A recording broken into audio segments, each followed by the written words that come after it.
Fuji comes out at this point to wave his flag in support of Yokozuna and remind us all that he's Japanese and not Samoan. Yes, man. Well, I enjoy being strangled by certain people, but not Steve Brown. I think he swung the crowd around. I have problems with him in that he confused the Rumble a lot, but I think the crowd was behind him. It was a great show, but like I say, the crowd were really digging back. Yeah. I'm not a good guy. I'm not a bad guy. I'm not a bad guy. I'm the guy. Bobo. Bobo. Bobo. Ladies and gentlemen, boys and girls, children of all ages, the capital of culture in the UK, we are in Hull, proudly brings to you its greatest and possibly only wrestling podcast in East Yorkshire. We are the Gay Boys. My name is Dom and you are Anthony. Collectively, we are the Gimme a Hull Yeah Wrestling Podcast, and if you are not down with that, we have 2 words for you. Hull yeah. Oh yeah. Sorry, I can't keep up the energy that you had. That was great. That was a good intro, man. Bad shoulder. I was about to get really excited. That's all good. That's all good. Okay, good. Welcome to the show. Today we are looking at yeah, suck it. Today we are looking at Royal Rumble 1993 Royal Rumble from Sacramento, California. Shout out to knows how to party. California. I always think of Red Hot Chili Peppers. Anyway, dude, it's Tupac. You know what? I know, but I always think of Red Hot Chili Peppers. Californication. Californication. No, okay. Cool. Gorilla Monsoon with Bobby the Brain Heenan on commentary.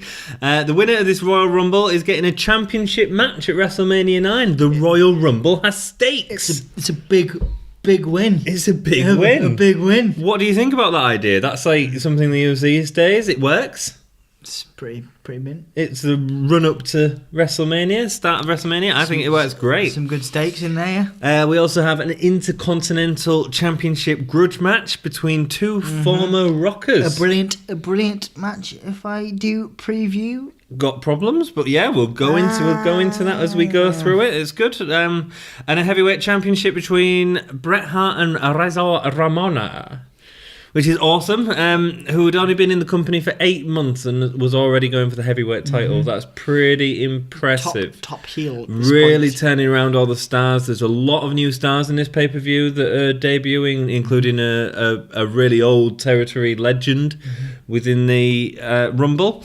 And we'll go into the history of them as we go through. And this guy still shows up in the WWE these days, really, doesn't he? Yeah, I'd say so. We'll leave it till the Rumble to talk more about it. And this was a massive pay-per-view for me because me and my brother owned the VHS for this and we played it to death, man. Like, I would never watch a WWE show as much as we watched this pay-per-view. Nice. So yeah, it's good. It's good. Yeah. Good. Well, when you had the VHSs when you were a kid, you used to just watch them on repeat, didn't you? Because hitting that like button helps us grow the channel. There's me brew. There's your brew. Look at these wonderful mugs. Where can you get them mugs from, Dom? You can get these mugs from Patreon. Give me a whole /Patreon. Or from Redbubble, but we don't get all the profits for that. But it's fine. It's okay. It's all good. If you want a mug, have a mug. If you don't buy them, it's all right. We do it because we love it. We do it because we love each other. We do it because we love you. Yeah, man. And please follow us on Facebook, Twitter, and interact with the community. It's free, man. Just get involved. Interact. Get involved. Just send us send us pictures of yourself with a give me a whole t-shirt that you're gonna buy. And a mug and a sticker. We got postcard, don't we? Yeah. It's all good. Yeah, postcards, the future. Yeah. Spread the love. Yeah, man. Spread the love. Spread the gay love. Very good. Give me a whole love. Give me a whole love. Yeah. No, spread every kind of love you want. Absolutely. As long as it's not infected. As long as you've not got like a disease. But spread the love. You could if you had a disease. Well, it's true, yeah. Depends what kind of diseise. What disease do you have? What's your favourite disease, Don? My favourite disease is love. I've been infected. I nearly choked on my coffee then, man. I've been infected by love. Gross. First match. I love you. I love you. First I love match. you too. Beverly Brothers versus the Steiner Brothers. Man, the Steiner Brothers was so exciting. Yeah, I yeah. Yeah, what? I have problems with them. Think about through history. Oh yeah, the Steiners were great. Changed so much. Like, there's not been a team. I tell you one thing, man. Changed, like, in terms of visual, like physique. I agree. I've never seen a team change. When you see Rick and Scott Steiner in this pay-per-view, you'd think that Rick was Scott because of the way that he looks, but it wasn't at all. It was really weird, actually. It blew my mind. So a little bit of the history into the Steiner Brothers, because that's what we do on this show, and we have new participants in the pay-per-views, and there's quite a lot in this episode, so we'll blast through them. So the Steiner Brothers, Rick, first of all, because there's not as much to say, really. The Steiner Brothers formed in 1988, starting out when Scott Steiner accompanied Rick to ringside to Starrcade. And the brothers started to tag team in 1989 with Missy Hyatt in the corner. Yeah. What I didn't mention last time? Just an interesting fact. Because my notes are all over the place because I'm just getting back into it, even though I'm in a different country right now.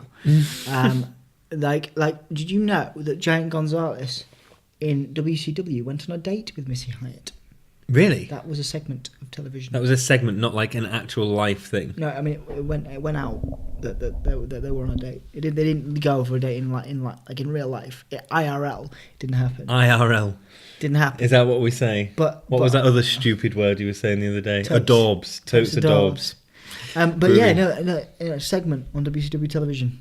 Giant Gonzalez, who was previously covered in our last video, where I needed a poo. No, we didn't cover him in our last video because you're going to talk about him tonight, and you've just spoiled a little bit of what you're going to talk about tonight because he enters the Rumble for the first time in 1993. Oh, hang on. Oh, you can't wait. I'm so excited. Wait, I'm totally losing it. I'm losing it, guys. I'm losing it like Scott Steiner does in later life, where he's like, goes on all them, puts, all them things that he takes. All them steroids. Yeah. Oh, no, he doesn't take steroids.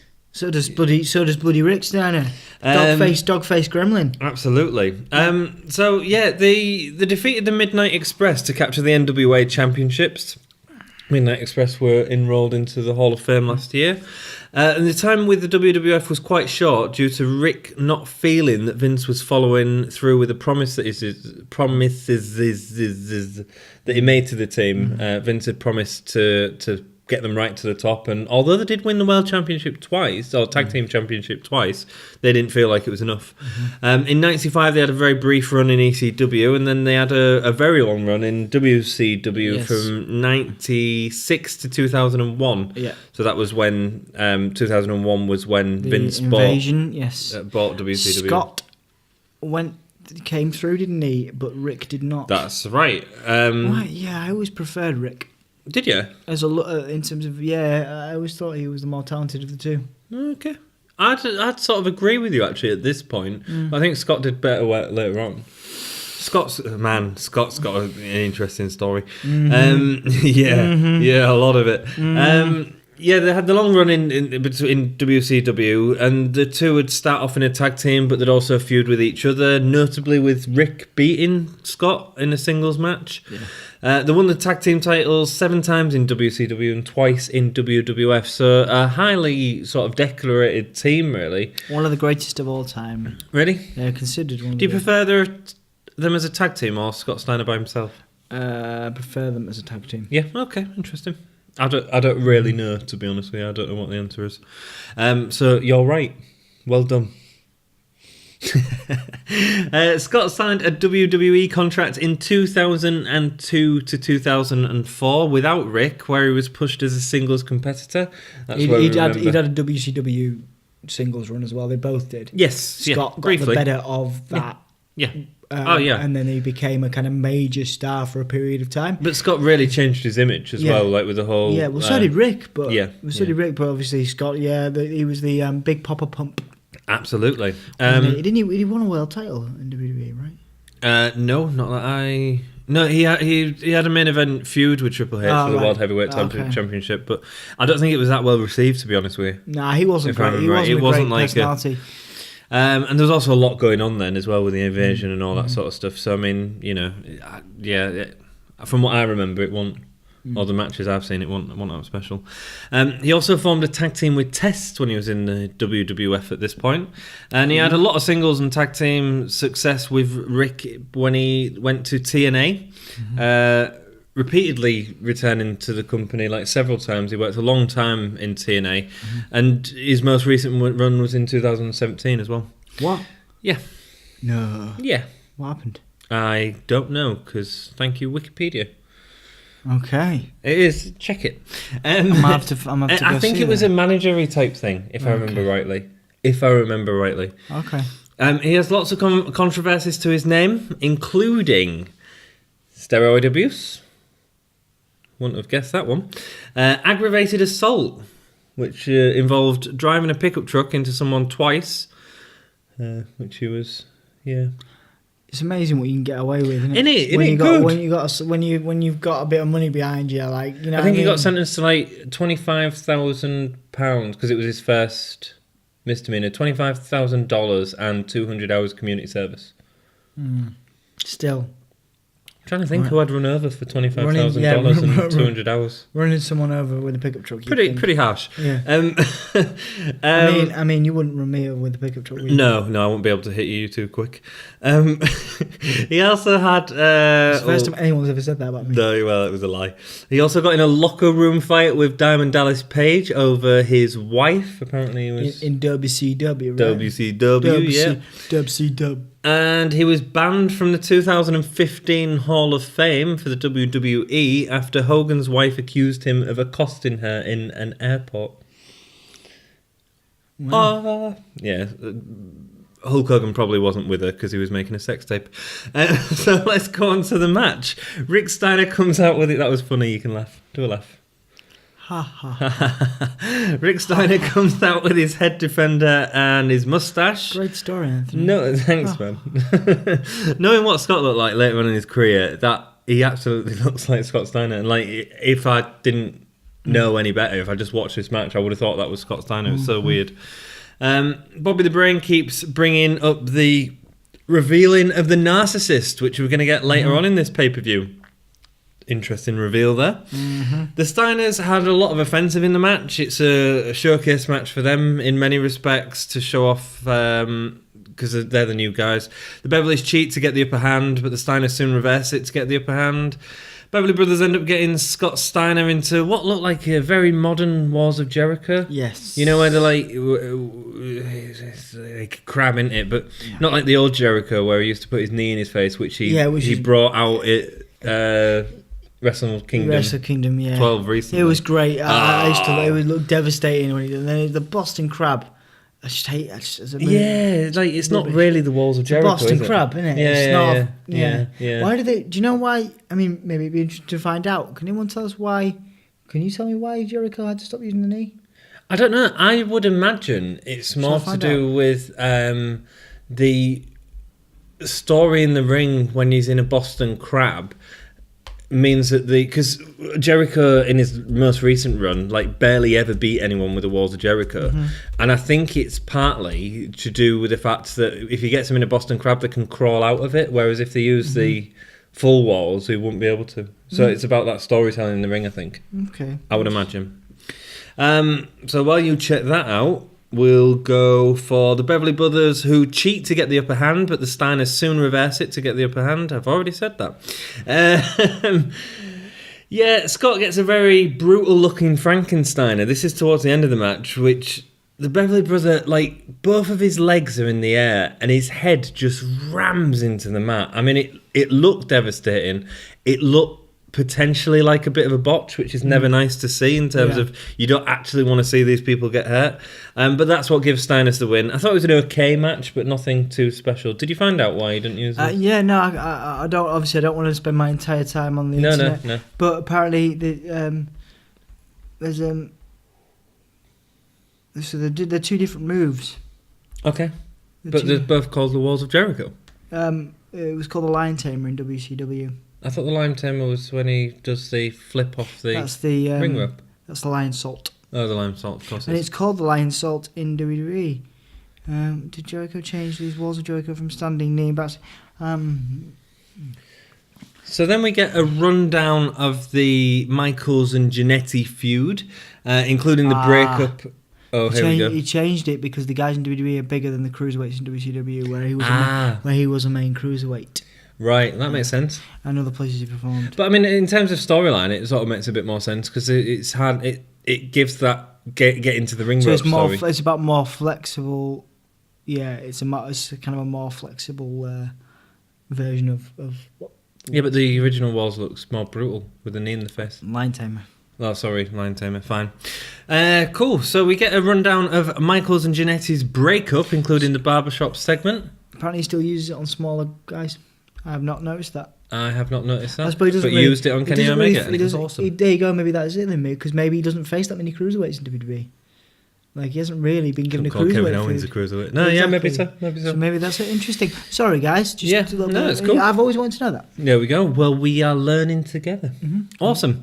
We see rundowns of Michael and Jannetty, including the barbershop segment, and Jannetty's return to the WWF. Now, it's actually quite good, the return. So, he interrupted a Shawn Michaels match, and when Michaels was posing in a heart-shaped mirror, Sherry was holding the mirror for him.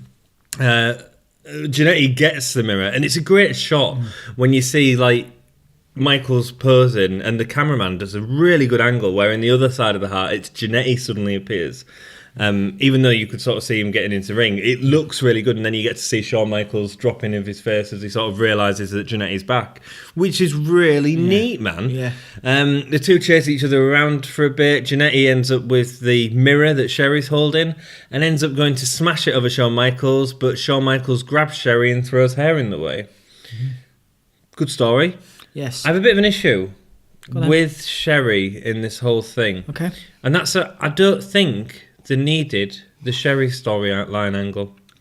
I think the Jannetty takes away from it. I see. Yeah. I think, and that was my biggest problem with this match as we go through it. I think the Jannetty Michaels feud was strong enough by this point, not because of their initial breakup, because that Survivor Series breakup was crap.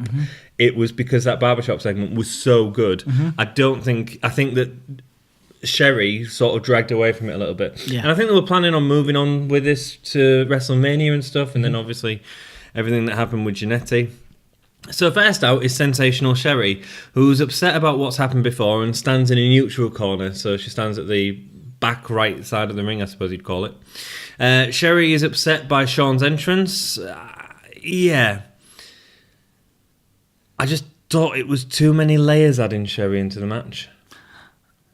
I don't know, man. I see her point of being there because obviously, they've got that history there between two. But then at the same time, it does. Like I said, it takes away from the angle. Yeah, and it built into Sherry versus Shawn thing at WrestleMania 9, which because Shawn got Luna Vachon instead, didn't he, in his corner and stuff. So I get where they were going, but I just think this was the wrong feud to have it have it against someone else, completely separate from that sort of rivalry. The two had a lot of in-ring chemistry in the ring, very fast moving, lots of high-flying moves, both in and out of the ring. But the problem with the commentary was it was very focused on Shawn and Sherry, which really distracted from the rivalry that these guys were having in the ring. And I couldn't understand, the commentary team was saying Sherry might have an alliance with Jannetty. Well, why? Yeah, there's no reason for that. There's no reason. It don't make any sense. It really, I say it really works. It really works. The rivalry between Sherry and Shawn developing is very clever. Yes, but it takes away from the point of this, I think. Yes, it does. Yeah, and it was a quality match. It was a really good match. Yeah, very impressed with my Jannetty, and it just goes to show what could have. You know what I mean? What could have happened if Jannetty continued? Yeah, I mean these two had back and forth a lot, didn't they? Yeah, like I say, drugs and whatever you want to call it, But Marty Jannetty is one of the most underrated talents, I think, of he was incredible in terms of what could have been done. Same with Dynamite Kid. Yes, there are people in the wrestling world that will forever be known and forever be thought of and going, what could they have done?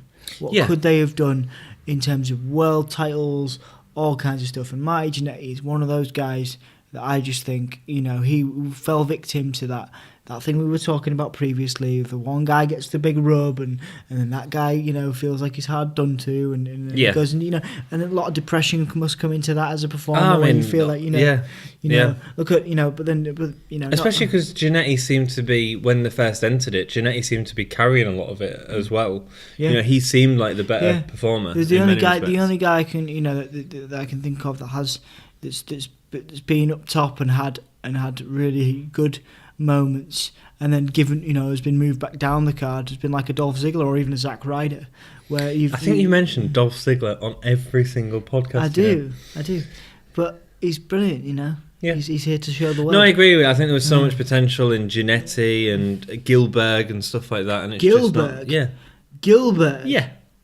Dwayne Gill. Oh no, wrong person. I'm just talking rubbish. I'm just lighting it up. What? Gilbert? Yeah. He's been Goldberg, like Dwayne Gill. He was in the Job Squad. He was. There's a real nice suplex in the match from Jannetty onto Michaels from the ring apron to the outside. Sherry at this point gets involved, slapping Sean. Really sort of came from out of nowhere. Again, another problem with this sort of angle. And the work was great, but if you're going to have an angle like it needs to be worked out properly. Sherry just sort of come over and slap Michaels. Like, wouldn't it have made more sense in the storyline for Jannetty to pull her in the way of Sean or something? Or I don't know, something that sort of harks back to that whole thing of Sean pulling her into it, That, it would have made sense, but it didn't. It didn't. Or if Michaels had gone to push her onto Jannetty again, to save Michaels. I see what you mean, but like I say, there's some really good spots. That super kick to end it. Man, the selling of that. Brilliant. I have never seen a better or more over the top. Well, it was Jannetty that super kicked, and so it wasn't just Michaels that got the super kick, and Michaels ended up kicking out, which is great, and it looked great. Michaels knocks out the ref, and Sherry comes to hit Michaels with a shoe as Jannetty is holding her, but ends up hitting Jannetty instead. Obviously, Sherry and a shoe were sort of known as the way to interrupt. We saw that great spot with Sherry and the shoe. Sherry and the shoe in the Macho Man match. It was similar, wasn't it? I just thought the focus was too much on Sherry for this match, and not about the breakup of the tag team. But there was, like I said, there was a nice bit following this, that kept the feud going. So the next match was Bam Bam Bigelow versus Big Boss Man. Mm-hmm. Wow, I was actually quite excited for this, and it was absolutely awful. Yeah, Bigelow has had better showings. Well, Bigelow was really and also good. Better tights. Well, I was thinking, because Bigelow, I actually wrote down that Bigelow was better against smaller men potentially. Mm-hmm. But that's not true, because we saw him in that awesome fight. Was it 97 Survivor Series against One Man Gang? Yeah. Where it was him and One Man Gang left, and it was brilliant. Yeah. The two did great work really together. Well. The difference here really is that Bam Bam's come back and he's now heel, unlike his 80s face run. Bigelow has the early advantage, but Bossman takes the lead back with a big clothesline before pandering to the audience with a 10 punches on the floor and then 10 in the turnbuckle. Bigelow gets the lead after dropping Bossman to the floor with a big clothesline. After Bossman enters, we see Bigelow keep the advantage, but it really starts to get slow at this point. A big, long cuddle happens between the two cuddly men. Or it was like on the floor bear hug, man. I mean, Jesus. Very slow on the whole, Bossman tries to deliver a suplex, but apparently can't because his back was hurt. Like, that was the sort of angle they were going for. But actually, it just looked crap. Mm-hmm. It just looked really bad. And then the big diving headbutt from Bam Bam gets the pin for him. And then, you see the diving headbutt, knowing what happened with Dynamite Kid and Benoit. I mean, he was always. I mean, that was always Bigelow's thing. Yeah. I mean, you see Daniel. Where you saw Daniel Bryan doing it. It's just always. It's uncomfortable to watch, isn't it? And Lars Sullivan doesn't he? Does he? A diving headbutt. Diving headbutt. Really? Not from. I don't think they'd be letting guys do it anymore. Not from the top rope, but no. Right. Oh, right. No, just a standing one. Yeah. No, from the second rope. Oh, really? Right. Cool. I just think the match could have been so much better between these two. I think it was very slow for what they did. And they were both very capable of moving a lot they were faster. capable of more, absolutely. Yeah. So next up we see a video of Reza Ramona attacking Owen Hart. Do you like the way I say Reza Ramona? No, Why? What do you want me to say? because you come across like a bad guy. Do I? I'm not just the guy. Yeah. I'm not. What did he say? What does? Oh man, why are we talking about Roman Reigns again? We talk about Not just the guy. I'm not a good guy. I'm not a bad guy. I'm not a bad guy. I'm the guy. Boom boom, boom boom, boom boom. Is that your Roman Reigns Boom impression? boom, boom boom. Is that how he sounds? Was I'm not a bad guy. yeah, probably. Jesus, man. Oh, no. Anyway, we see a video of Reza Ramon attacking Owen Hart. I know. An interview with Reza, who's going to have gold around his neck, fingers and a belt. So it was a bit of a boring promo. It didn't really do much. But some Reza's promos were hit and miss, really. I think Reza was great at the promo, actually. Yeah, this was just miss for me.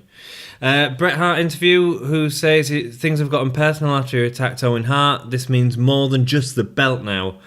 We're moving into a period now, actually, where the Harts get brought up a hell of a lot more. They actually start getting really involved. I know Stu and his mum, what was her name? Stu Hart's the dad, isn't it? Yeah. What was his mum's name? I don't know. I can't remember. Helen. Stu and Helen Hart. They were really sort of inserting themselves into feuds now, and then obviously we're running into the sort of Owen Hart, Bret Hart sort of thing. 94. And the whole family was involved at that point. Massive. The Dungeons legacy was being built. There's a reference point. I mean, one of the main things I'm going to talk about is a guy, Bob Backlund, who comes into the Rumble. One of the first matches I ever really got into was one of the most uncomfortable things I ever saw, which was the Bob Backlund Bret Hart match where he has him in the crossface for like 8 minutes. And that's really boring if you watch it back. Oh man, no. It is, man. I cried, man. Did you? I wanted Bret to get out. I was. But again, that's exactly my point. That whole storyline has the way Bret sold it. involved. The way Bret sold it, man. But it's a family as well, because his mum's in tears. Yeah, and then he got. Would you have liked to have been in Stu Hart's dungeon, Dom? It depends what he was doing to me in the dungeon. Probably strangling you. I mean, if I got a wrestling career like Bret Hart or Owen Hart or any of the Harts, in fact. Yeah, but not everyone that went to the dungeon and got strangled a bit ended up being a world champion.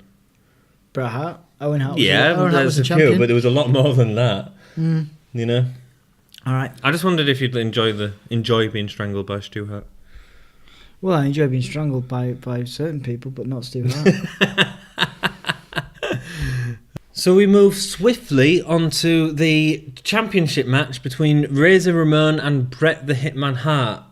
Razor Ramon, I think we said in the last pay-per-view review we did, hadn't been in the company long, and he really felt legitimate by this point. Yeah, it was his most kind of, I guess, proper, like you say, legitimate run. Like he was genuinely. I don't think he was ever taken seriously as a world title contender ever again in his career. He was one of the greatest intercontinental, yes, certainly. Yeah, but in terms of, I think he could have been. I think just think. Well, that's a good point actually. Mm-hmm. There are certain guys that you'd like to have been. I'd love to have seen a Razor Ramon world champion, but I'd love to have seen a Goldust world champion. But there are certain guys you just don't see breaking that. Yeah, but why didn't Razor Ramon? Because he was so drugs, alcohol problems. I'm assuming they were always there.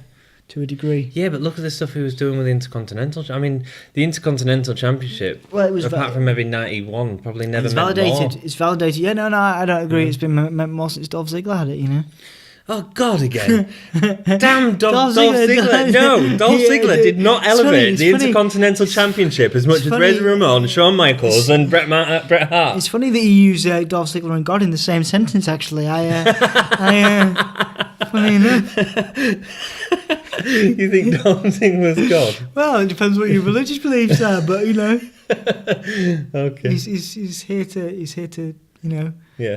To change the world. Yeah. I mean, God wasn't. Well, God was also a rip-off of Shawn Michaels as well. He's here to show the world. Well, the match. Go on.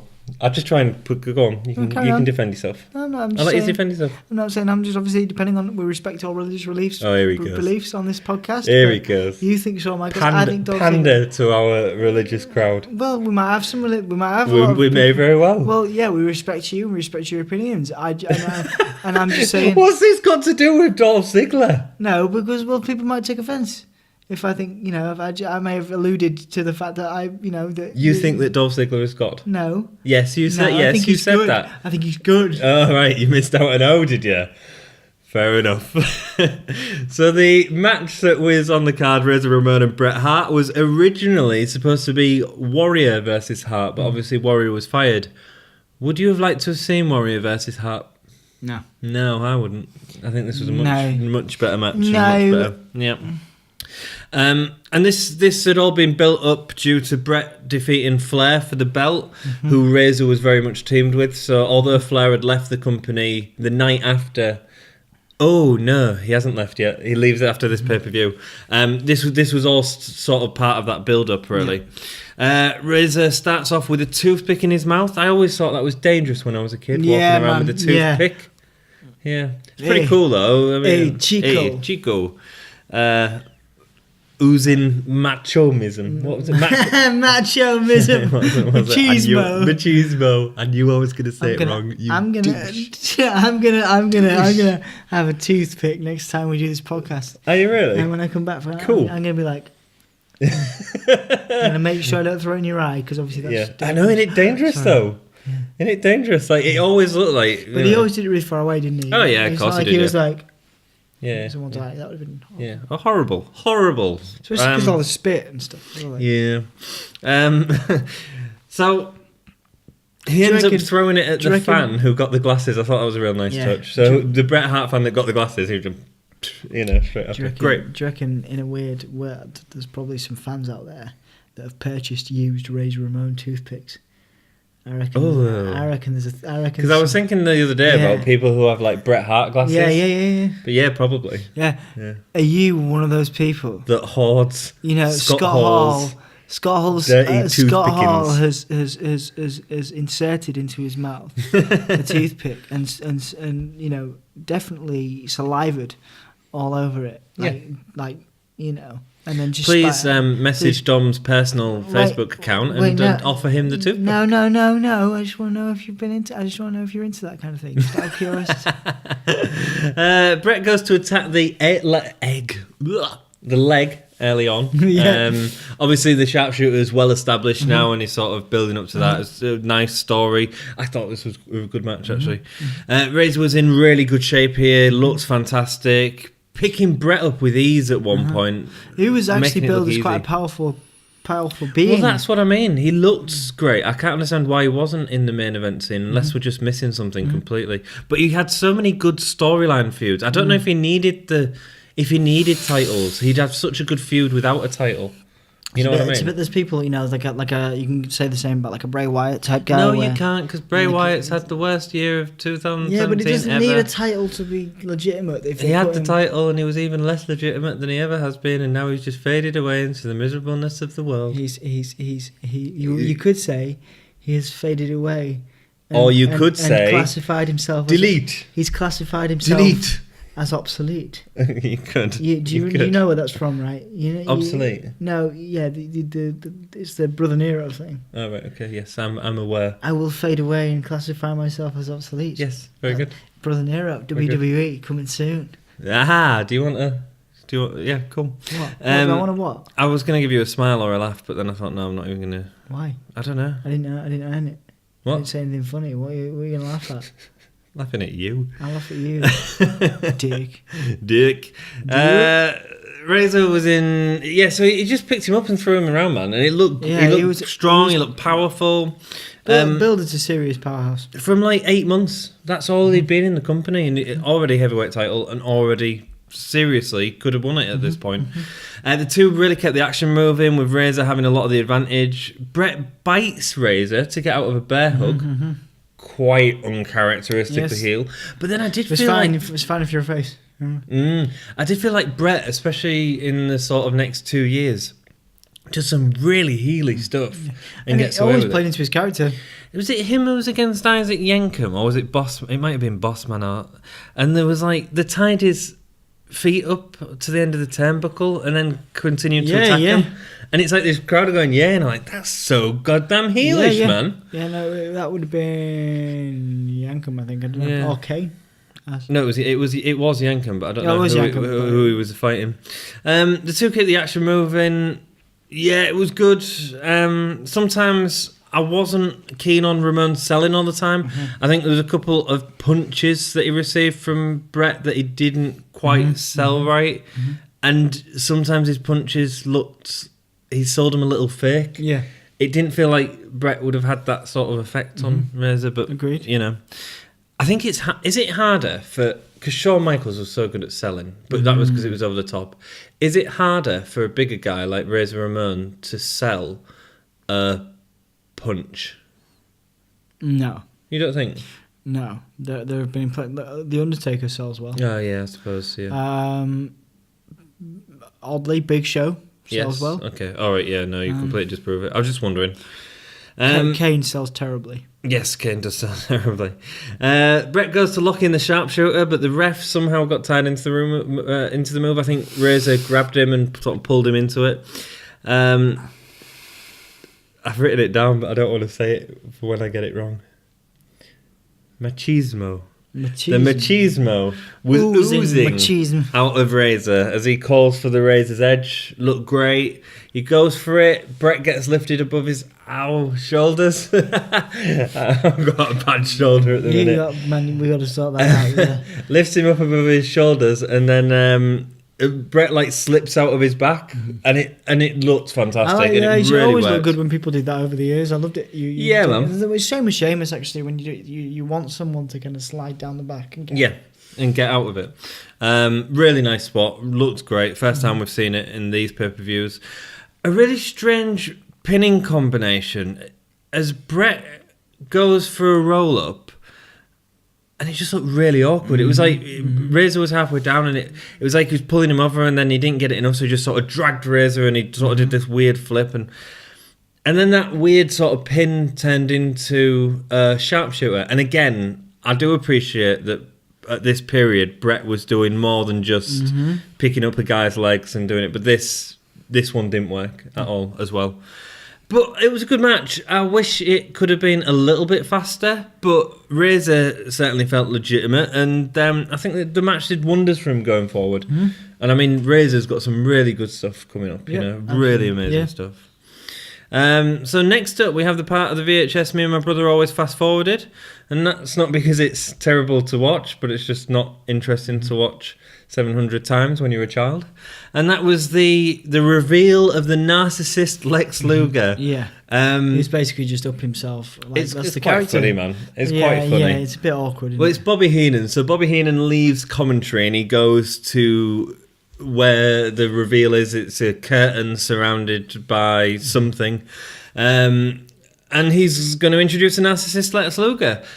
It even looks like WWF had planted some really attractive girls to look like they were completely swooning over Lex Luger, like way too much, you know, you know. But so over the top. Hey-ho. It was funny. It was quite funny. I think Bobby Heenan made the segment actually, because Bobby Heenan made it really over the top. Bobby Heenan has the potential to make every segment. It does, yeah. If it had been anyone else doing it, it could have just looked really crap. But Bobby Heenan actually makes it really funny to watch. Lex unrobes in front of 3 mirrors after the curtain's revealed and flexes. Bobby Heenan's constantly swooning. I like that word at the minute. Swoon. Nice. Over Lex Luger. It's really fun. It's just Lex showing off his physical prowess. Thank you. After coming over from Vince McMahon's WBF. Heenan builds up to Lex facing Perfect and they're falling out, because obviously Heenan and Perfect are falling out with that great promo where Heenan gets water thrown over him by devastating, nearly drowned. Lex cuts a bit of a heel promo saying that he is beyond perfection, followed by a few more flexes. And then as the curtain goes down, this is really funny. Heenan gets down on his hands and knees to continue swooning Lex Luger as the curtain goes down, and I think we know what that looks like as the curtain's going behind two blokes, and he's it's like that Sherry moment, you know, with the Warrior. And I was wetting myself because he knew exactly what he was doing when he did that, and he knew how funny it'd be, and what it would look like. I will say this: I thought it was okay. I thought it was made funny by Bobby Heenan. Royal Rumble, the very first Royal Rumble that was televised, had a similar segment with Dino Bravo, who was weightlifting. Mm-hmm. This was so much better than that whole segment, wasn't it? It was done in a shorter amount of time, done with enough flair, and Bobby Heenan just made it hilarious. They're getting better at timing now. Yes. With their segments. Yes. Yeah. So next up, we have a main event. The main event of the Royal Rumble. Say it. I'm not rolling my ass. Go on, roll your ass.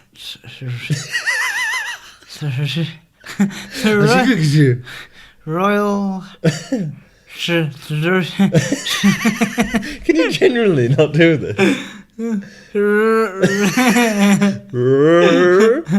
The Royal Rumble. Very good. So we have the Royal Rumble match. We've got a load of debuting wrestlers in this, so we're going to run through them quite quickly and try and reel them off for you. I'm going to go first. Yep.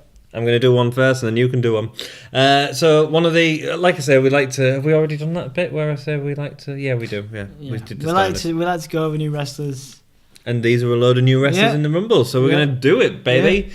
Papa Shango is first. Now, he has appeared briefly in WrestleMania 8, but we didn't cover him because he was running at the time to the main event.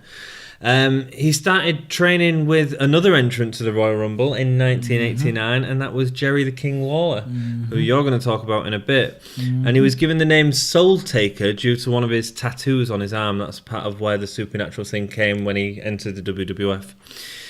This was the only pay-per-view TV appearance he'd be at under the Papa Shango gimmick, apart from the awful WrestleMania botch, which someone messed up completely.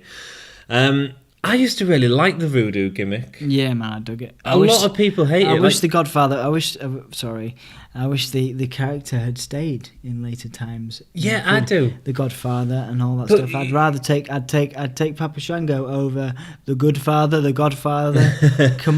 Kama. I think Kama when he was in Nation of Domination.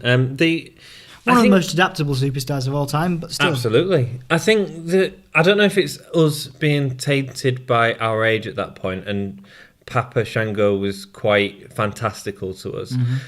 And we've always been into the bloody macabre anyway. Goths. Goths with beards. So, yeah, I think, because I know that in 92 or 90... Yes, in 92, the gimmick was voted by fans of the Wrestling Observer as the worst gimmick ever.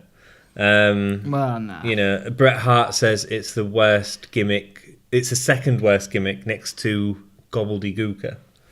Now, I don't know, because we can't really see enough from these pay-per-views without watching it. I mean, I prefer the Boogeyman. Do you? Yeah. I thought Boogeyman was a bit more playful, I didn't really see enough of the Boogeyman. Bit more tongue in cheek. I'm the Boogeyman, and I'm coming to get you. With the worms. That was good, man. Would you eat worms? If I was getting paid by Vince McMahon to eat worms. Very good. Depends how much money you were paying me. How much money you want to pay me, Vince, to eat some worms? We'll talk. Get in contact. Support the Patreon. To get in touch with our people. My people will be in touch with your people. He would return briefly to USWA not long after this Papa Shango run, until his return to the WWF in, I put 2004, but that's wrong. It'll have been 1994. As he was part of the $1 Million Corporation at the time. Yeah, people forget about that one. What against the Undertaker. What was his name? It was Karma, yeah. Karma, yeah. But obviously more notable is a member of the Nation of Domination. And perhaps even more notable than that, The Godfather. The Godfather, yeah, which he had a lot of success with later on. That was after the Nation of Domination broke up. And that's the gimmick.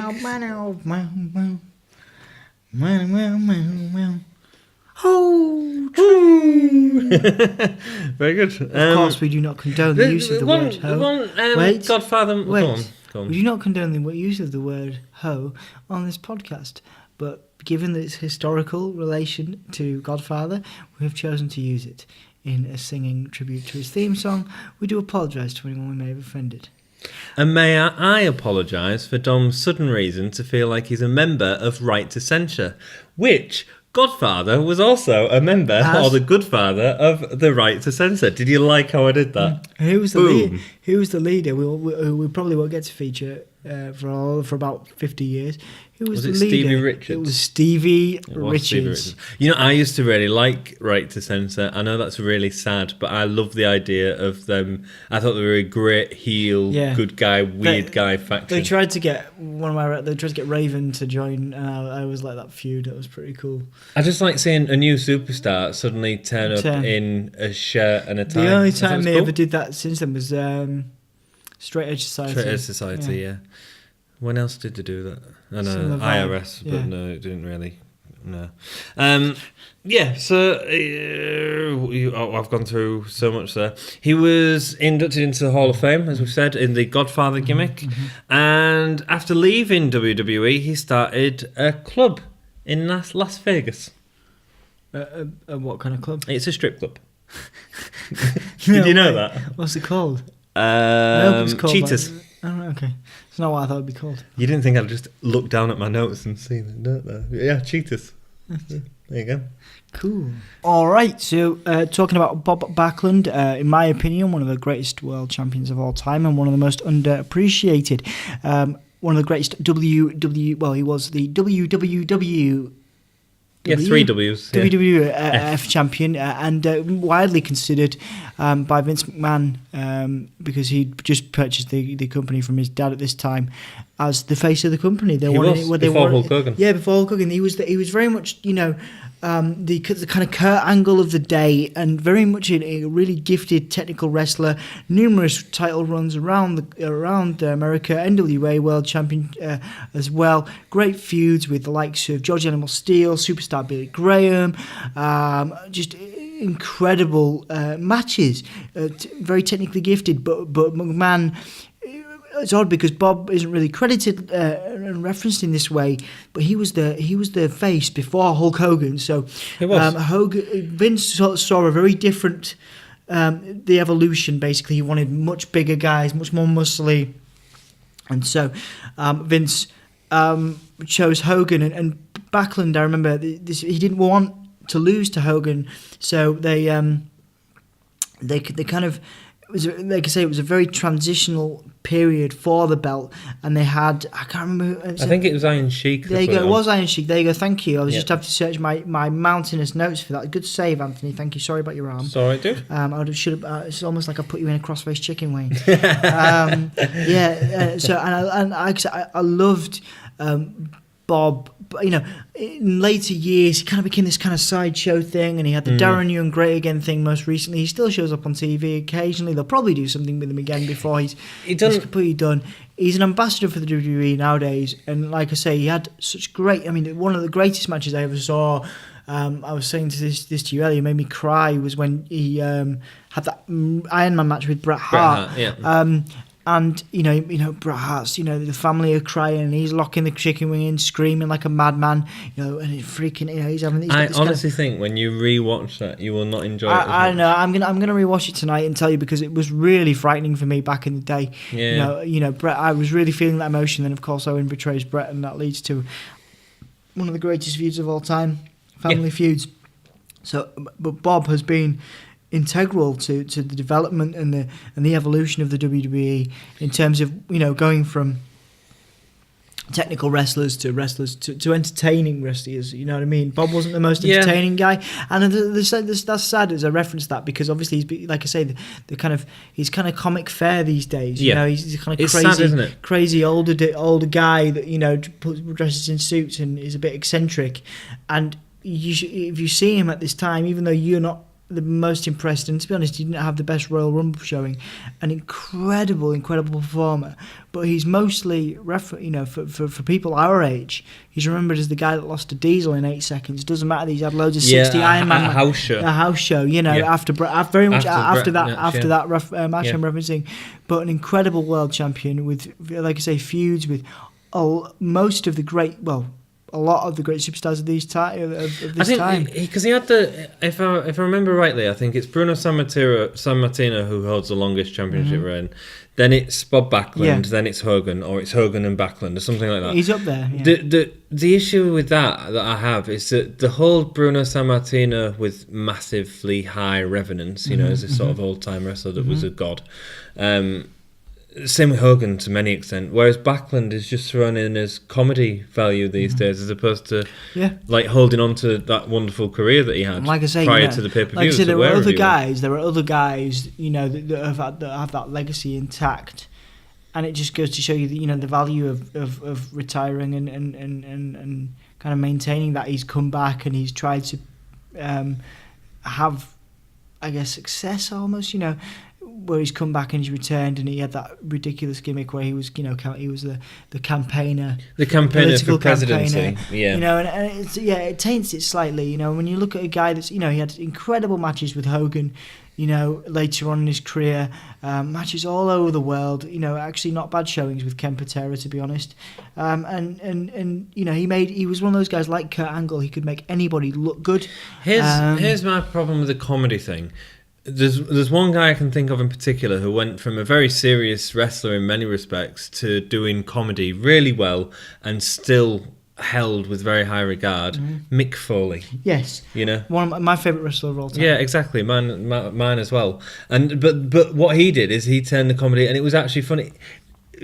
Bob Backlund, sometimes it just feels like he's being a bit crazy, and it's not actually sort of well done comedy. Yeah. It's considering that he was. He was boss, man. Backlund was evil. Back in back at this time, not this time, but the Hart stuff, when he was teaming with Owen Hart after that, and he was pure evil. You used to want to hate the guy. Yeah. Because he was shrill and he was just. I tell you one thing, when I was watching the VHS when I was younger, I never realised how old Backlund was. And there was the talk about it a couple of times, that he's 42, I think, in this Royal Rumble. But I always thought he looked really young, especially compared to Flair. Still these days, like I say, you wouldn't think, he's older than he looks. No, it will be. Well, 93 was 42, Cool. Is that it for Backlund? Yeah, there's like I say, there's loads more, but also fun facts. And again, this is sad that we're talking him up, but it still is the shortest WWE title match ever, 8 seconds. Second only when Diesel. Yeah, second. The second thing is the Orton cashing in the Money in the Bank against Daniel Bryan. Very good. 2013. So, but we at the Gimme a Hulya Wrestling podcast respect you, Bob Backlund. We respect you, Bob Backlund. Even if I had problems with you in this Rumble. Oh yeah, okay. We'll carry on. Yeah, cool. So next up we have Max Moon.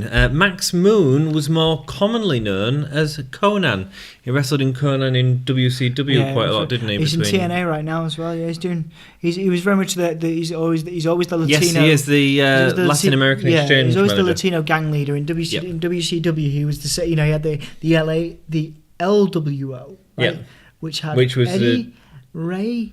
What a faction! Yeah. What a faction! When you think about it, actually, who were the members of it? But they weren't taken as seriously as any of the others. Who were the members of the LWO? Because that was a faction and a half, man.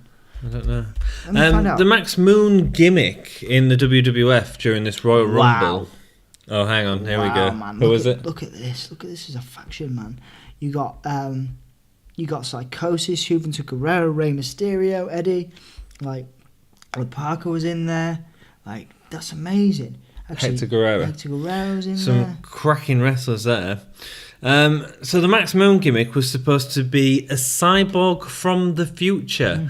He sort of wears what looks like a ninja outfit with a couple of weird things on it. It's very strange. Conan was a member. I must be getting confused. I think maybe because of the Latin American exchange, but Conan was a member of the NWO Red, but he was not a member officially. He was a member of the NWO Black as well, I think. Originally. Yeah, he was a member. Yeah, NWO member, but he was not. So correct. The Filthy Animals. That's what I remember. He had a really cool faction with Mysterio, and that's what I'm getting confused. He was in a tag team with Rey Mysterio that was really cool. And the No Limit Soldiers. Who was in that? Wow. So again, Rey Mysterio in there. It's like some kind of rap gangster weird thing. WCW had some terrible factions, but anyway, so I correct myself. He was not a member of the LWO, which was an incredible faction. He was a member of NWO Red.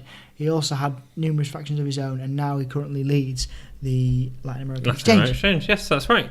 The Max Moon gimmick was a cyborg from the future. It was really badly done. How similar is that? That's where I'm getting it from. That was a faction. Conan, Ray, Kidman. That's a very similar faction. Eddie Guerrero, the outfit looked like a ninja cyborg type blue ninja. It was a bit weird. However, during this time in the stint with the WWF, his popularity was rising massively in Mexico at the same time, and he was getting more offers of work in Mexico than he was getting by doing the WWF. I mean, them guys in Mexico at times would play like 3 shows a day, and people would come and watch them, and the WWF couldn't keep up with that.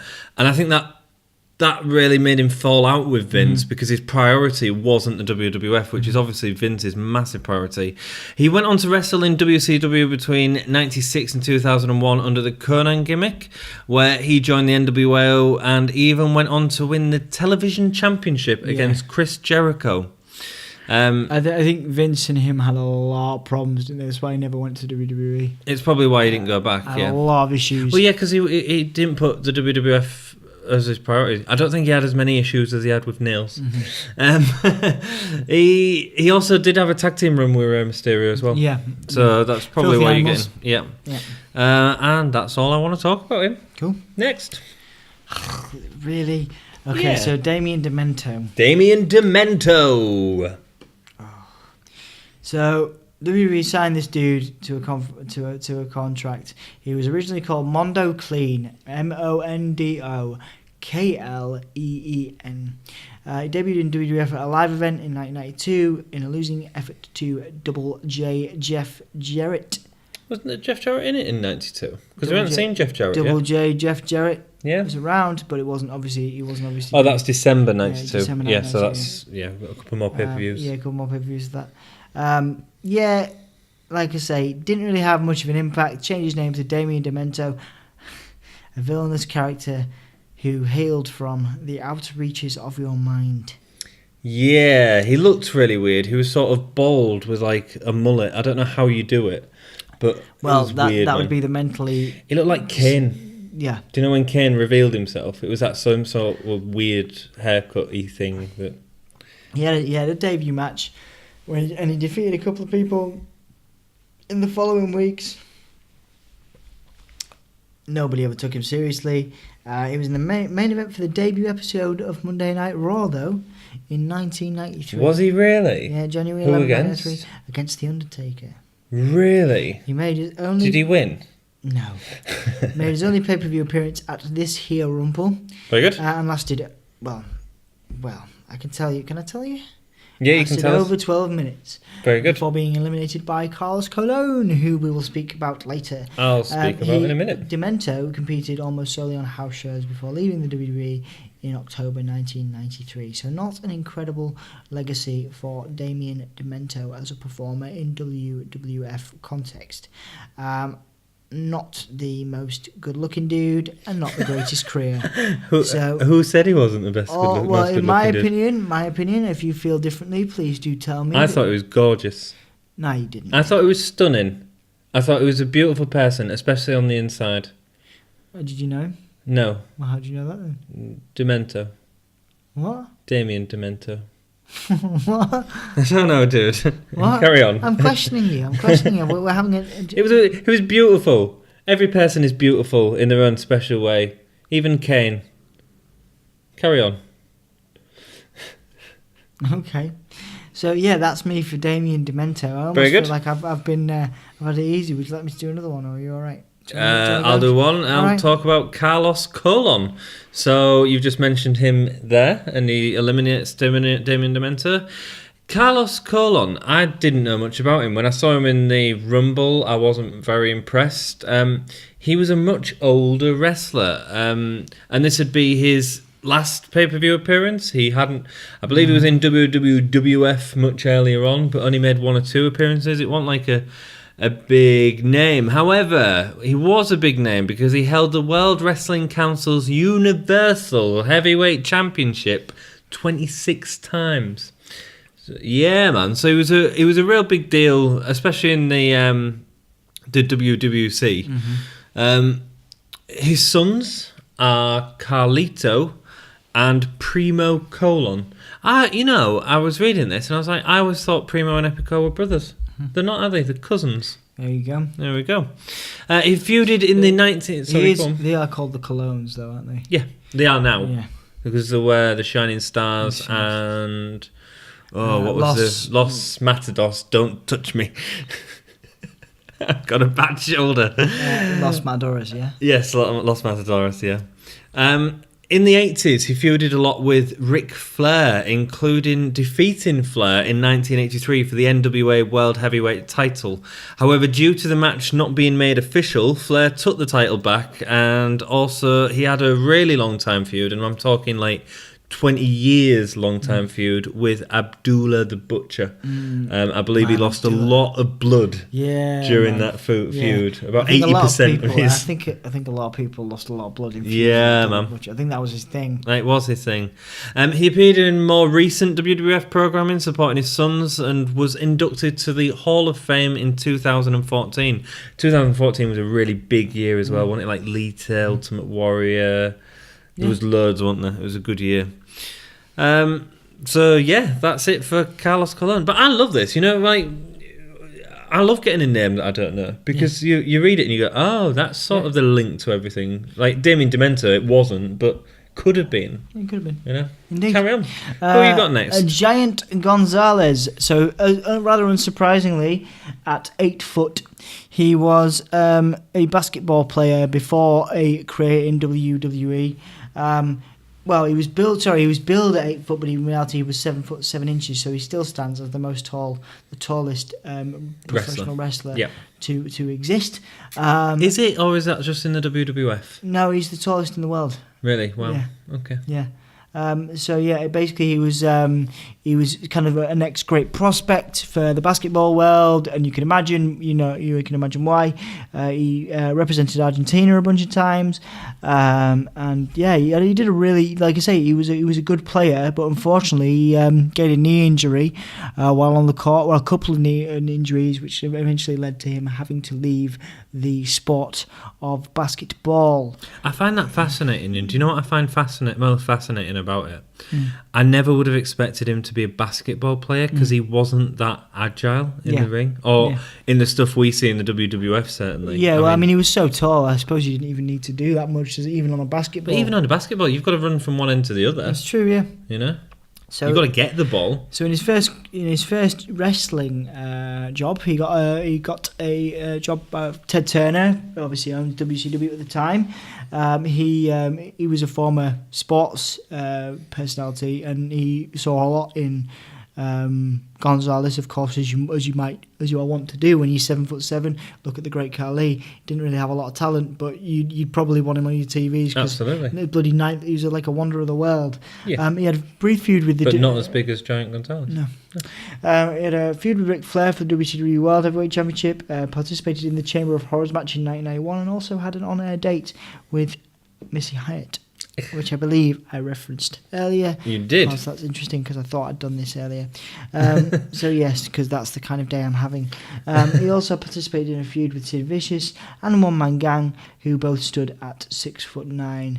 And that the whole point of that was to determine who was the real giant of professional wrestling.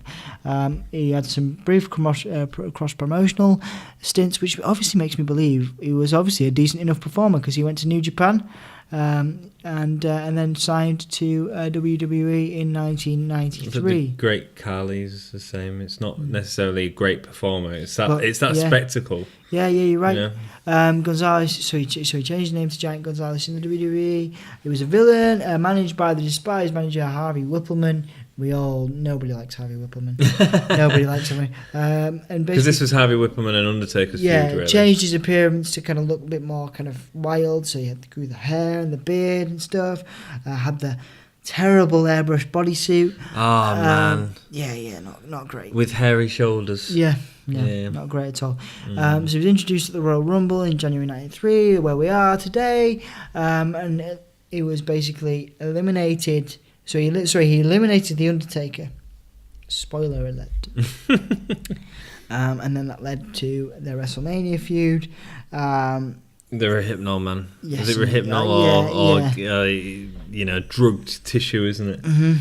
Undertaker's controversial WrestleMania win, which we'll come into in the next episode. Yes, actually. indeed. So basically, he had this feud with The Undertaker, lost a bunch of times, and it wasn't the best showing for the poor guy. And eventually he turned face on Harvey Whippleman, but they didn't really do a lot with it. He was supposed to. He was due to face Adam Bomb, but then that didn't really happen, which is a shame, really, because he could have done all right maybe in that. His last appearance for the WWF was on October 4th on an episode of Monday Night Raw. In a 20-man battle royal for the Intercontinental Championship, he was eliminated by a group of people: Macho Man Randy Savage, Diesel, Bastion Booger, 123 Kid, Marty Jannetty, Adam Bomb, and Bam Bam Bigelow. 3 days later, WWF announced that Gonzalez had left the company. Bye. And that was on October 7th in 1993. I'm quite looking forward to talking about his Rumble entrance later on, because I have different feelings to it that I feel that a lot of people have, actually. But we'll talk about that when we get into it. So you want me to do Jerry Lawler? Should we do a bit of the King? Let's do Jerry Lawler. So I'll try and keep this as short as possible. Because he's got a massive career prior to the WWE. Yeah, prior to joining WWE in 1992, then known as the World Wrestling Federation, he wrestled in numerous territories, winning 168 championships throughout his career. 168. That is massive, man. Lawler is a one-time AWA World Heavyweight Champion and a three-time WCWA World Heavyweight Champion. He unified the titles by defeating Kerry Von Erich at Superclass 3, forming the USWA Unified World Heavyweight Championship, a championship which he held 28 times. Lawler has held more championships than any other current WWE wrestler, though he has never won any titles in WWE since joining the company. In 2007, Lawler was inducted into the WWE Hall of Fame. Controversially, because Lawler is never a figure to shy away from controversy, he was puppies. Yes, indeed. He was indicted on charges of allegedly raping a 15-year-old girl, which caused him to miss Survivor Series in 1993. Really? Jesus. The charges were later dropped after the girl admitted she fabricated some of the story. Whoops. Lawler was arrested in March 16th, 1999, after throwing a ticket at a police officer and running over the officer's foot. In 2016, Lawler and his girlfriend Lauren McBride were both arrested on charges of domestic abuse, with each party claiming the other assaulted them. Wow. Lawler was suspended indefinitely for the incident. On July 1st, 2016, the WWE.com reported that his suspension had been lifted and all charges were dropped against both him and his girlfriend at the time. Yep. And basically, Jerry Lawler, the King, probably one of the most annoying heels in WWE history, and one of the most... But isn't that a good thing? He was a good No, heel. man, he was over the top. I am not a fan. Are you really Jerry not? Lawler. Are you a fan of him on commentary? Nope. Really? Nope. I thought he was alright on Terrible commentary. performer, terrible commentator. I enjoy him with Jim Ross. I'm sorry, because obviously there's some incredible facts there. How many They are incredible. Titles that he's won, but I wish he. I think he is one of the most pointless performers Really? to ever have laced up. I thought it was excellent. If you watch some of his earlier stuff, like the stuff he was doing with Harley Race in the territories, I think it was AWA, outstanding. Like, really good wrestling. I'm not denying he was an okay. I'm not denying he technically was all right, but I as an all rounder, I just thought, worse than Santino Marella. Really? For me. Because, I mean, you got to remember, like, a lot of the guys that were in the WWF, like, went through Jerry first. No, I know. And so you've got guys like Randy Savage. I know. Who was feuding with, Harley Race. I've told you I'm not a massive fan of Harley Race in his work in the WWF, but in the territories, he really went to a bit. Yeah. That's cool. It's my opinion, but I'm just not a fan. That's absolutely cool. I'll be the Jerry Lawler of the two of us. Yeah. And I will say that Jerry Lawler is not a great... Do you not like it when he turns up these days in WWF? Nope. For King's Court? Nope. With Dolph Ziggler? Nope. January? Nope. 2017? Nope. Jesus. Don't like anything he does. I think he's annoying. I agree. I think that Dolph Ziggler segment was awful. I think he's chauvinistic. I agree with you. I understand that he's annoying. I quite liked him on commentary because I thought he worked well with Ross. I thought he was a good counterpoint to Ross. Ross, that's different. That's very, very, very, very different. Now, Jerry Lawler, like when he's like, fighting for Jim Ross, or when they're, when they're. I can't even say anything about. I can't even say. I just don't. You don't like him? No, that's fair enough. Well, I just don't like. We've got like a lot Jim of Ross, years. Jim Ross saved. Jim Ross made Jerry the King Lawler bearable. Right. Okay. In every era, as a performer, I'll kiss my foot thing with Bret Hart. He annoyed me then, but not annoying like as a good heel is Owen Hart. A good heel is Owen Hart. I get what you're saying. Not annoying. But evil, his was bad. It wasn't just evil bad. It was arrogance. Yeah. There's a difference. You could, to be a good heel, you need to be evil. I think bad. Bad. I thought it was a good heel. I thought it was an annoying heel, and I think that works. Now, who would be an annoying heel these days? Someone like Bobby Roode to an extent. Yeah. Was similar. No, but it's too. No, but there's no. But the thing is, there's different requirements now. The body, the body mass, the look. You don't get people with Jerry Lawler's physique in the WB anymore. You don't get. No, but you did in these days. In these days, yeah, but you did in those days, sorry. But these days, there's no one like Jerry Lawler because Vince wouldn't have it. I mean, his matches with Flair and stuff were Vince great. Wouldn't have, even in the Royal Rumble, like his stuff he did with Flair was quite good. Yeah, Vince wouldn't have a guy like Jerry Lawler compete in the WWE today. So there's nobody like Jerry Lawler. Okay. So that's. I didn't expect quite a harsh reaction. I didn't realise you disliked Jerry Lawler as much, but that's cool. Don't find him funny. Never found him funny. Found him annoying. Found him over the top, and found him chauvinistic. And the way he. I agree. I mean, the whole puppies thing was very exploitive. Throughout his entire history, he has used his power, and his personality, and his celebrity to make some terrible decisions and choices that, much like JBL, that no one's ever called him out on. He's not a good person, and I need to, if I'm going to find someone entertaining, I need to believe in them as people, or what I believe them to be as people. Okay. I think he's a good heel in certain points. Well, I think we'll talk about it more as we sort of go through his career. There are plenty of those people. There are plenty of those people. See, Bobby Heenan was annoying. Yep. But he never tried to get into a ring. And he never, he did. Well, okay, he did in his early career. Well, no, even in the ones we've watched, he was not like Ultimate Warrior. Well, he was a competitor as well. He did have. I mean, he started off as a wrestler. He did have competitive matches, but then Bobby Heenan, I don't know. There's something a bit more classy about Bobby Heenan, I think. Okay. I'm still not a great fan of Bobby Heenan in terms of. Really? Bobby Heenan's like one of the best, especially commentators of all time. Him and Gorilla were outstanding. In terms of, Gorilla's my Jim Ross in this, Gorilla was great. He was the strongest of the pair. I'd say the best ever combination of commentators, if it was a two-man team, it'd be Bobby Heenan and Jim Ross. If not, Bobby Heenan and Corey Graves, but that might just be a bit too. That's interesting. Okay, that's interesting. Okay, yeah. Well, okay. Cool. So now we move on to the Royal Rumble. Woo! Who's number one, Dom? You're number one. I'm number one. Ric Flair is number one. Comes strutting down to the ring. Music playing, everyone wooing and booing. as people did, and this will be the last time we see Ric Flair for a while, but I'll go into that during the match. Second out, so we have the entrance of Ric Flair, which is great, with his robe and the music, and second person out is Bob Backlund, I forgot you did that. Doesn't have an entrance, doesn't have a... and I get it if it was a contrast to Ric Flair, but it just sort of wasn't. It just... Yeah. Like, for me, the fourth entrance, Ted DiBiase, would have been more interesting. But then I suppose you wouldn't put DiBiase and Flair. But what about Brian Knobbs or Virgil? Yeah. Right? Put them in as the second entrance. Have some music. Instead, they were going with this sort of Backlund in the Rumble for a long time sort of story. But I think that caused a bit of a problem at the start of this Rumble, especially with the face-heel dynamic. Yeah. And I had problems with Backlund in this because of the face-heel dynamic. The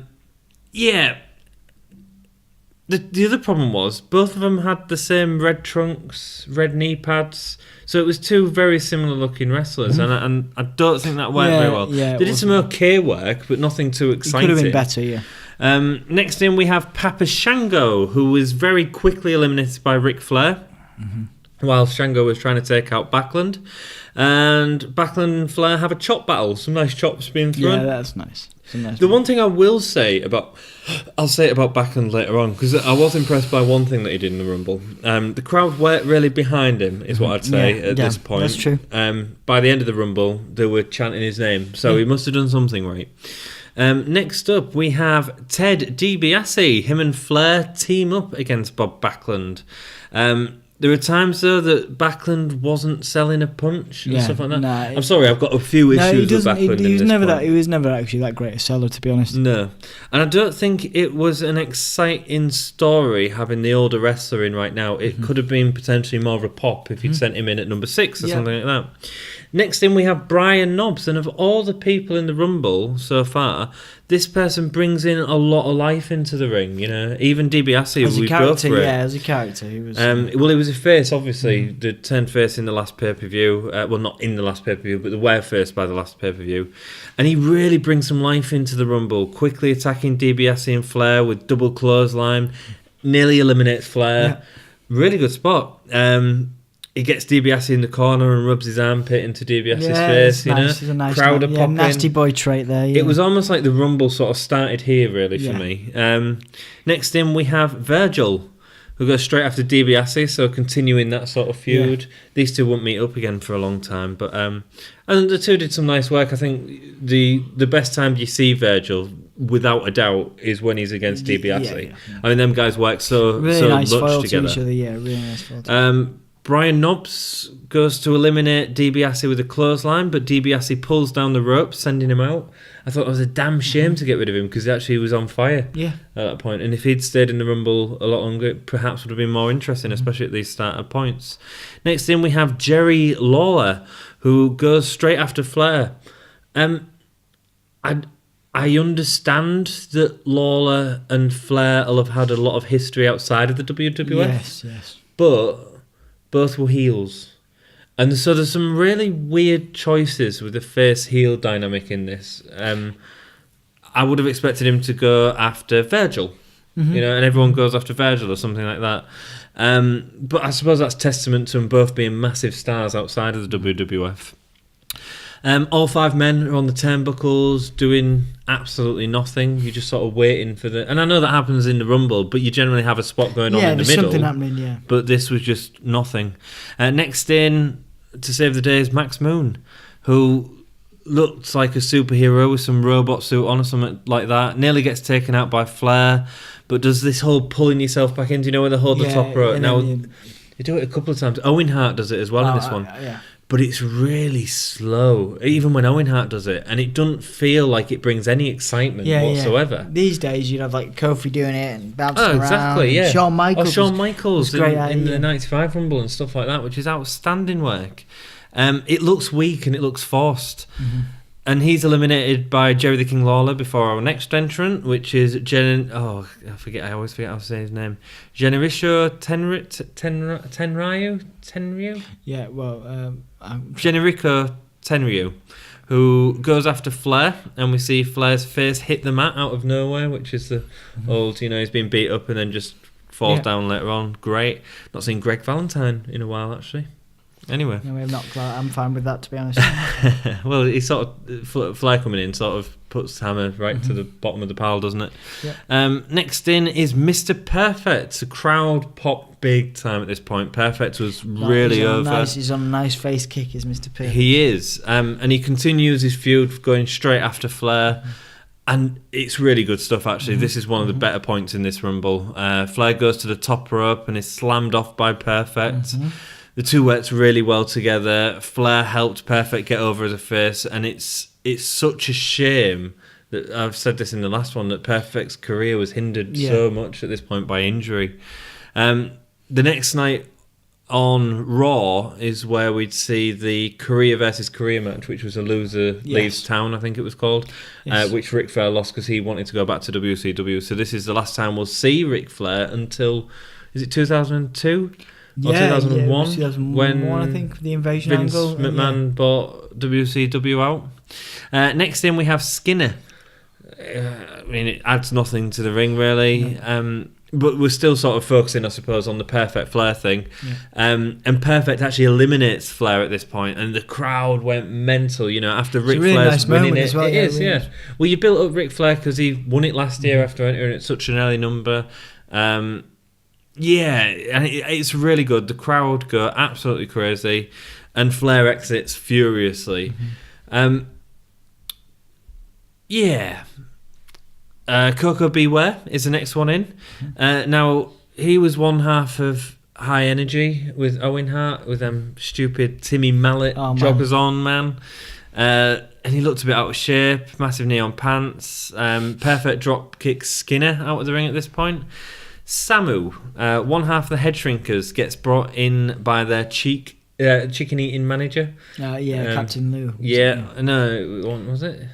This it time... was someone else, wasn't it? Yeah, let me find out. Who was always chewing a bone. Yeah. Yeah. I don't know, maybe... Hang on. I can't remember his name. Perfect and Jerry Lawler did some really nice ring work in the ring.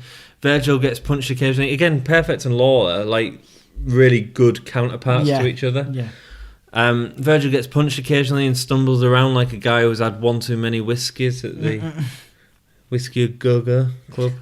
It was a bit naff, really. Berserker enters at 14. The Viking enters and has absolutely no impact on the match. So this is where it gets another little exciting spot, which is really good. Jerry the King is eliminated by Mr. Perfect. Perfect gets pushed over by DiBiase. DiBiase did some great works here, kicking in at Perfect, making it look like he was really after him. It was quite vicious, actually, it looked. And then King starts to pull Perfect from the outside of the ring, pulling Perfect out and setting up and Coco Beware came over to help DiBiase for whatever reason. I mean, Lou Albano. It was what? It was Lou Albano, was it? Oh, I didn't realise that was Lou Albano. All right, cool. I thought that was a really great segment, a really good ending to Perfect, and keeping the feud going between him and the King later on, because Flair's not going to be in it much longer, and DiBiase, great to see all the heels, sort of high up top heels, all sort of against Perfect. Next in, because we've already had we have the Berserker. No, that's not. We've already done that. Virgil gets eliminated. I didn't even see who eliminated Virgil. It's one of them that happens, and they're focusing on Perfect. He just kind of gets eliminated, doesn't he? Gone.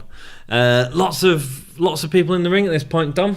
It's time to send someone in to get rid of everyone. Clean house. Who are we going to send in? Who do we send into the Rumble to clear house? Gong.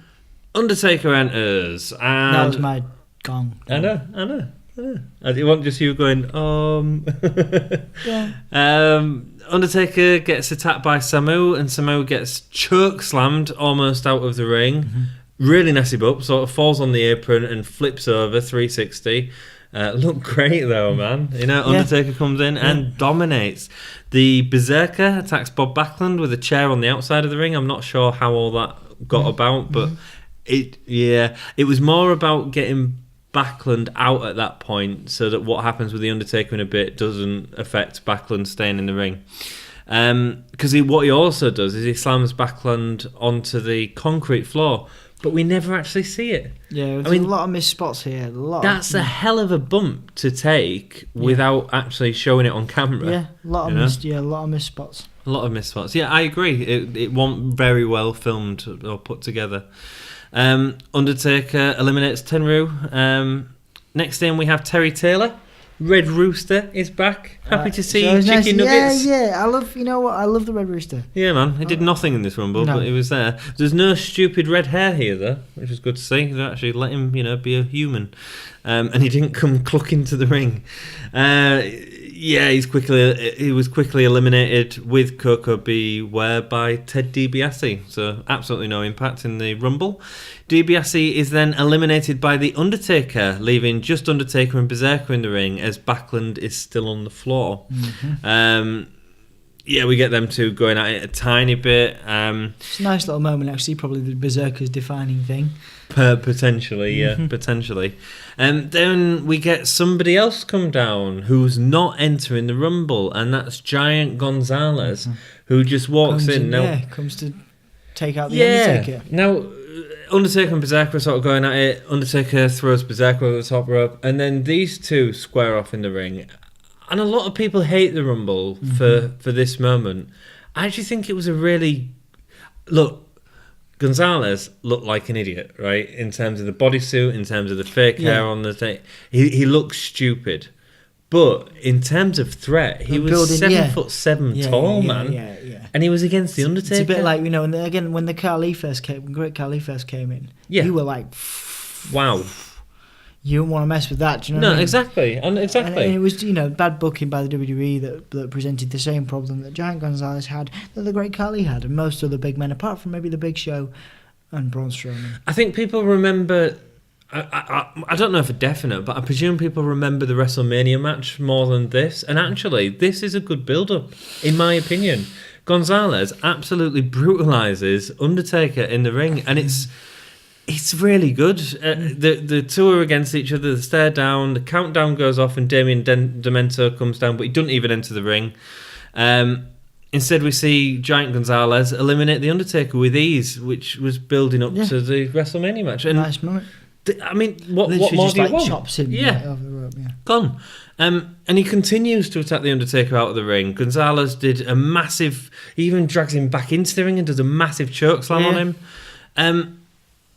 Erwin R. Shyster comes in at this point, but again, he doesn't go into the ring because it's all about Gonzalez and Undertaker. And he's manhandling him. He grabs his leg and he's wrenching it against the ring post. And it really felt to me like Gonzalez was a threat. I respect the WrestleMania match is the worst match in Undertaker's streak, without a doubt. Yes. And the ending is diabolical. But in terms of building up to that, I mean, it's a bit like, this is way better than Zeus to me in terms of build-up. Build-up, yes. Yes. Would I pick Gonzalez over Zeus? No, and I don't think. Well, I don't know. I'd have to rewatch the match because I think they're both goddamn awful. I'd pick Zeus. I know. I love Zeus.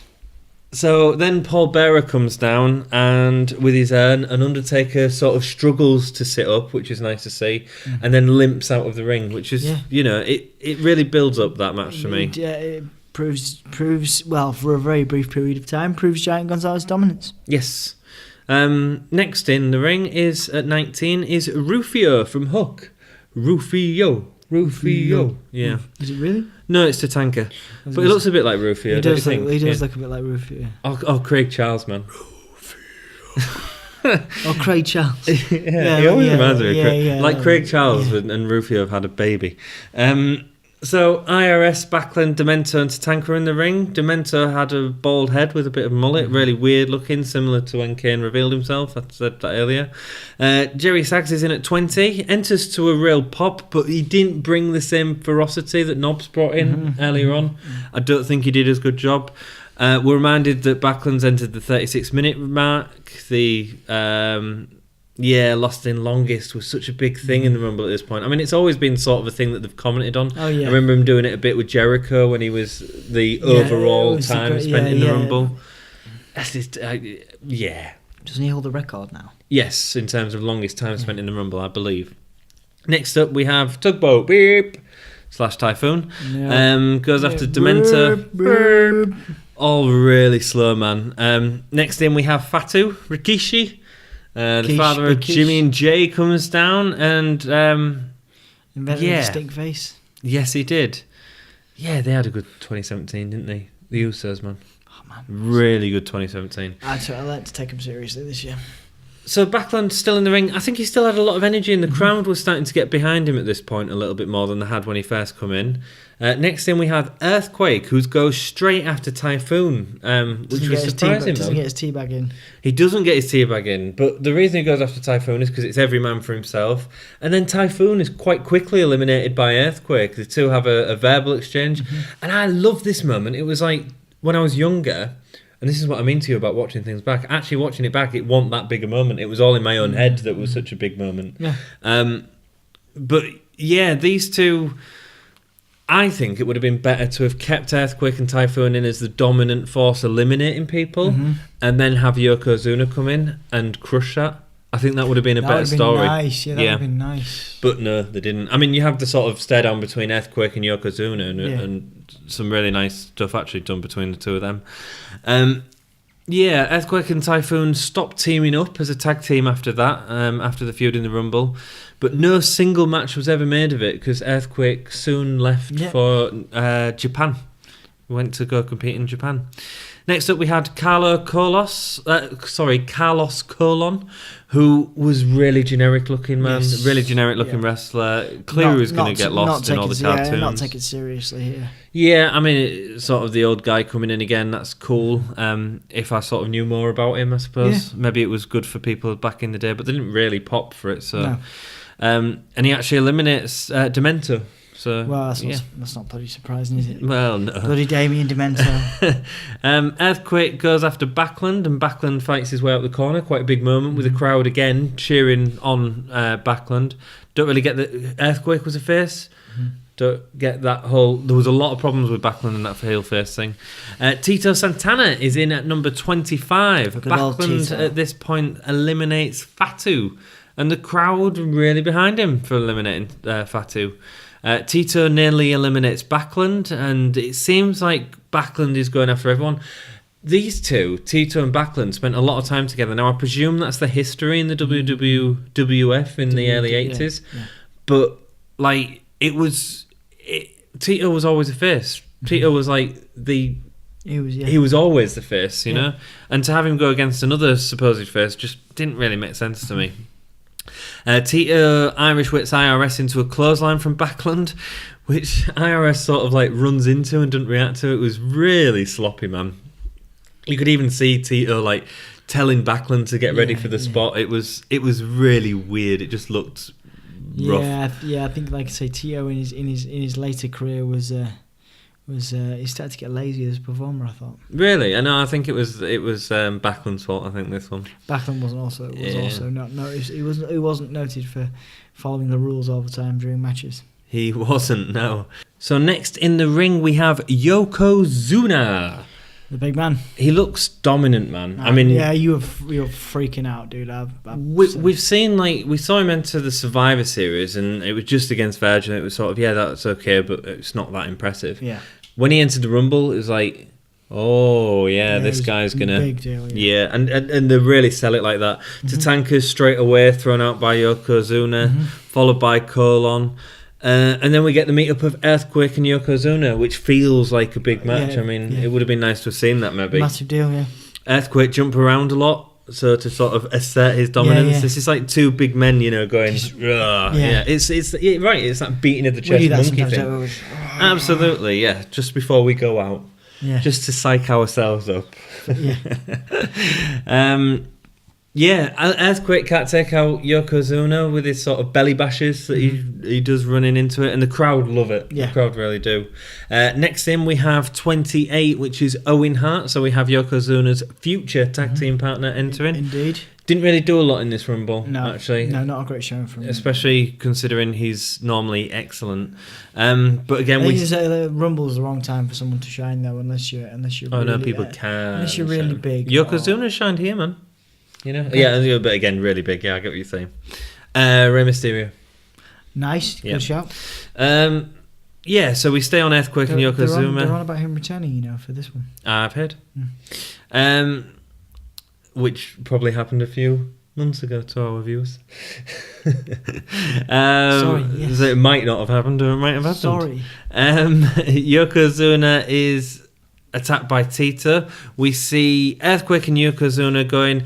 It's a bit of a sloppy move. So what Yokozuna does to get Earthquake out is a belly to belly. We've talked about the impact of a Yokozuna belly to belly. But this is like a belly to belly outside the ring, which had it been a smaller competitor might have worked, but it was Earthquake. So there's a little bit of a hang on, but it still sort of serves the same purpose that Yokozuna's got out this big dude, you know. Next up, we have Repo Man enter the ring. All 6 men at this point go after Yokozuna. The first time we've really seen this spot where everyone goes after someone, I think. We've seen it a bit with Andre the Giant, I suppose, in the past, but that's how big this Yokozuna felt, when you're comparing him to someone like Andre the Giant. Which was a good story, and then Yokozuna starts bashing people off, and they start selling it really well. Good story in the Rumble. Do similar things with like Strowman these days to make him just absolutely powerful. Like who's going to get him out? No, and then the nice thing is with a big man like that, when it's the random person that gets him out, and you go, oh wow, it didn't take 6 men, it took technique or style. So next into the ring is Randy Savage as the 30th entrant, which is a nice big entrant at number 30. Yeah. I like that. Yeah, it was really well done. Goes straight after Reaper. The exchange that Savage and Yoko have is good too. It was good. Savage did such a good job of selling Yokozuna. Randy Savage goes straight after Reaper. Tito is eliminated at this point by Yokozuna. Owen Hart, who we haven't really seen anything in this match of, goes to drop kick Rick the Model Martel, but he misses the Model Martel, and instead he kicks Jerry Sags off the apron, which was a really nice spot, and it was probably easy to miss it, but it was really good. Owen Hart's then thrown over by Yokozuna. Reaper is over the top rope from Macho Man, which leaves us the final 4 of Rick Martel, Macho Man Randy Savage, Yokozuna, and Backlund. Go on, do your roll, yeah. Oh, yeah! Very good.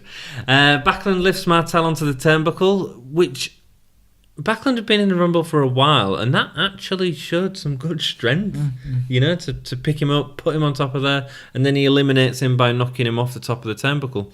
Pretty good, man. Pretty good. And like I say, I think he swung the crowd around. I had problems with him in that he confused the Rumble a lot, but I think the crowd was behind him. It was a great showing, but like I say, the crowd were really digging Backlund, and it was nice to see, because obviously, like I say, he's taken really seriously at this point. Yeah.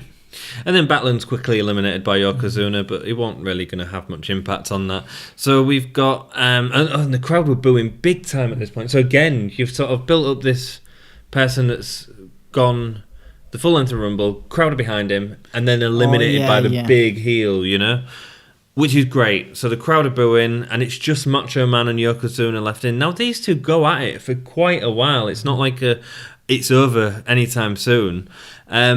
Fuji comes out at this point to wave his flag in support of Yokozuna and remind us all that he's Japanese and not Samoan. Samoan. Savage, as you'd expect, sells Yokozuna incredibly. He tries to get an advantage with a series of punches and 2 axe handles off the top rope. Nothing phases you. Well, Yoko goes down to one knee at this point, and the commentators are sort of selling the fact that nobody's put Yokozuna down. It's just one knee. Yokozuna did the massive belly to belly on Macho Man, and the crowd gasped at this point. Yeah. And then a massive looking leg drop as well, like his leg drop, because his legs were so chunky. Yeah, it looked incredible. That worked better than a Hogan leg shot. Leg drop. Yeah, it looks rough for Savage. And the two of them went for it for a while. Yoko misses a squash on the turnbuckle and ends up laying out flat, allowing Savage to get his elbow drop on him. And this is when the crowd are going crazy, hoping that Savage can do it. And then Savage goes for the pin. Yeah. One would have thought Savage might have known that. Well, he's losing it, at the end of the Rumble. It's hard, but he's only in for a few minutes. Out, that's it. Yokozuna then uses his force to just push Randy Savage, and it pushes him all the way out of the over the top rope. Probably a spot that would have looked really messy if it weren't for Savage being awesome. Yeah. And keep the momentum going. So Yokozuna, the winner. Mm-hmm. And it felt legit, man. Man, he was a fearsome. Yeah, he would have been a fearsome competitor then. He would have been a fearsome competitor now. He would, yeah. I'd love to have seen a Strowman Yoko match or even a Yoko Reigns match. You know what I mean? Something like that. No, I don't. I'm not interested in that. Just anything with Roman Reigns. I'm not interested in it. Long time for Backlund in the Rumble. Sort of worked. At the start, it didn't work for me. Mm-hmm. I think there was too many quiet points in the Rumble to really work as well as the 1992 Rumble. And I don't think it's as good as the previous year. But that's not because of the Gonzalez thing, which everyone seems to point to as the problem with this Rumble. I thought that was actually quite good.